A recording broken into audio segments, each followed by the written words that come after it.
Well, hello again. I am back, and I'm going to do another video. So, Hex Conference 2023 has been a successful one, with numbers higher than expected, and it was great to see Crypto 7 opening up on a day. I think it was like day 2 or day 3, representing the UK as well. So it's good to see.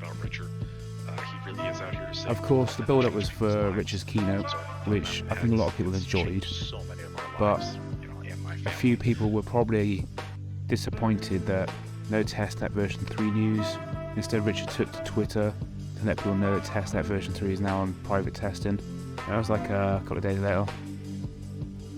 Some people just sort of, well, with the vampire attacks basically happening, you know, people are just trying to undermine Pulse Chain.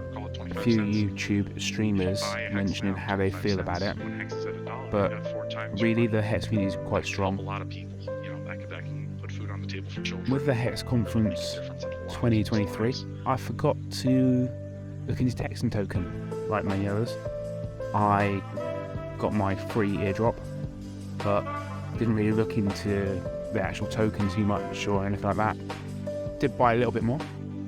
When I went to stake on the app, it didn't actually work for me. I think that might have been the app. I don't actually think there's a problem with the Texan token. So people say that. So I probably will look at maybe getting a little bit more and staking, and then I'll probably dollar cost average into that over the next year. See how it goes. If it starts to seem like there's a bit of momentum there, it's sort of going in the right direction, then I'll probably look at maybe putting a little bit more in, but I'll probably just use small amounts for now and just build up a little bit. But it's you know, quite a low price.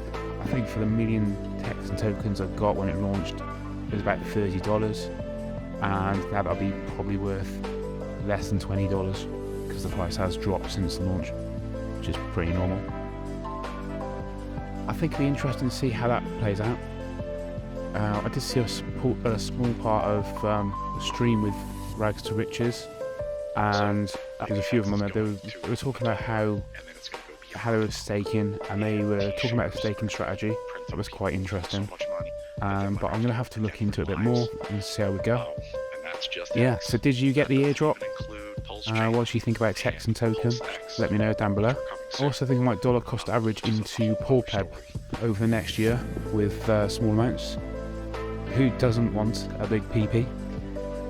Hexy Bastards is back on his live streams. Looks set to start doing more live streams, and this could see PoorPleb token pump up big, which yeah, it'd be good. It's a nice little fun meme token, and I think it's a bit of fun with that one. But obviously, I don't think it's a massive investment token, so maybe just dollar cost average in a little bit here and there, and you might see a bit of growth in your PP. And then we've got the Texan token, but there is, yeah, so a lot of it is locked up. I think it's like 97% from what I've seen, and then the average maximum annual average is 87% if you stake for a maximum of 22 years. The base rate is 5%, so that's the first year I think, and I think the second year goes up to about 6 or 7%, and then it goes up and up and up.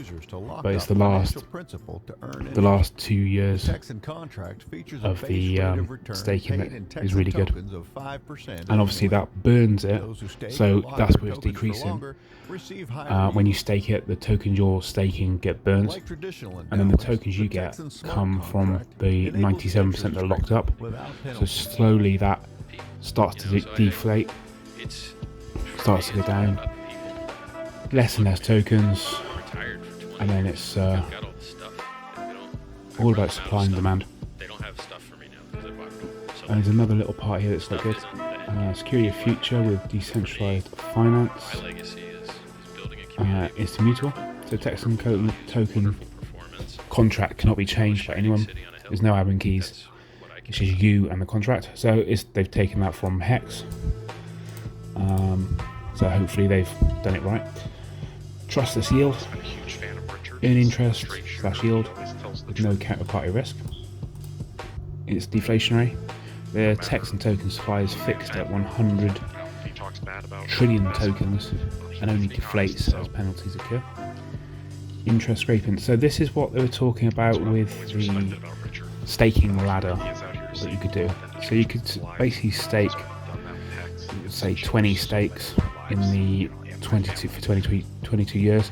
You could do them all today, and then after about 5 years you'd go in and you could take one of them, scrape it, and it would start again. And then on year 6 you'd go in and you could scrape another one, and you could scrape that interest that you've earned, and then you can restake the original amount of tokens. So that's kind of good. I'm not sure how that's going to work. I'm not sure how they're going to work at the end when there's not many tokens left. You're not going to get, who's going to be the last person to stake.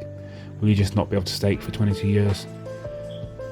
Be interesting to find out, but I think that'll be about 70-80 years before that's even an issue. I think there's quite a lot locked up.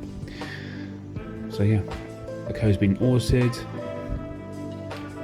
3% of supply for donors, partners and teams. So that's what's been given out, and then 97% has been locked in the contract on Ethereum, and it's going to be on Pulse Chain when that launches.